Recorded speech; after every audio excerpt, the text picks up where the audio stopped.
Shalom Bapak Ibu yang saya kasihi di dalam nama Tuhan kita Yesus Kristus.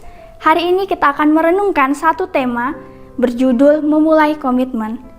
Bapak Ibu yang saya kasihi, apa yang paling diinginkan orang di dunia ini? Salah satunya adalah pencapaian dan keuntungan yang memiliki nilai yang tinggi di dalam hidup. Tentu hal ini bukanlah dapat ditemukan secara instan, melainkan kita harus memerlukan waktu dan usaha juga komitmen agar kita bisa memilikinya. Sebagai contoh, jika seseorang ingin memiliki gelar sarjana, maka ia harus mendaftar dalam sebuah universitas, kemudian bersedia mengikuti programnya. Dan contoh lainnya, kalau kita menginginkan pernikahan yang bahagia, maka kita harus terus belajar bekerja sama dan mengasihi pasangan kita dalam segala kondisi.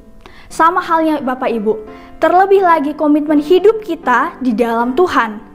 Menerima Yesus sebagai Tuhan dan Juru Selamat terjadi sekali, tetapi setia di dalam Tuhan adalah komitmen kita seumur hidup. Artinya, kalau kita mulai dengan iman, maka kita harus terus berjalan untuk sampai di garis akhir pertandingan iman kita. Pertanyaannya, bagaimana caranya memulai komitmen dengan penuh sukacita kalau kita tahu bahwa perjuangan kita itu dalam jangka waktu yang panjang? Saya akan membagikan 3 poin penting yang bisa kita pelajari bersama. Poin yang pertama, melakukan sehari demi sehari.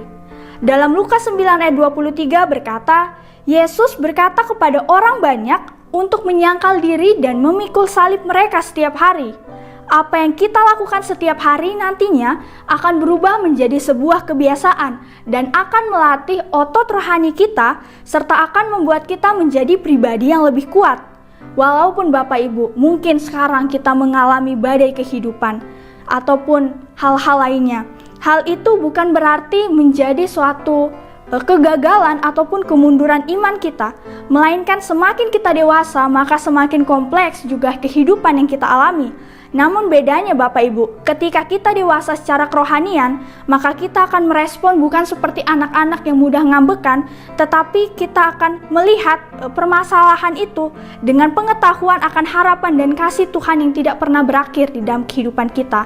Maka dari itu, marilah kita melatih diri kita melakukan kebenaran firman Tuhan sehari demi sehari, agar kita semakin setia dan semakin dewasa di dalam Tuhan. Kemudian poin yang kedua, yaitu bagaimana kita mengarahkan mata kita tertuju kepada Tuhan.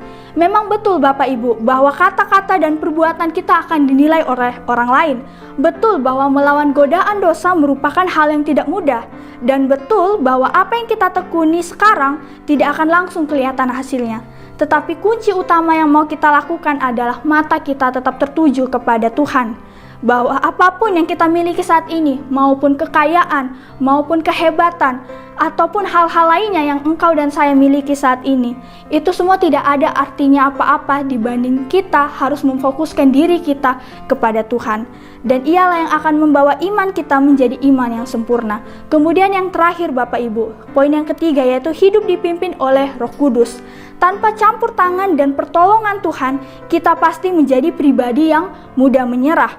Tuhan telah memberikan Roh Kudus kepada setiap kita untuk hidup kudus Bapak Ibu. Dalam Roma 8 ayat 26 berkata bahwa Roh sendirilah yang membantu kita dalam kelemahan kita. Sebab kita tidak tahu bagaimana seharusnya kita berdoa, tetapi Roh sendiri yang berdoa kepada Tuhan dengan keluhan-keluhan yang sulit kita ucapkan.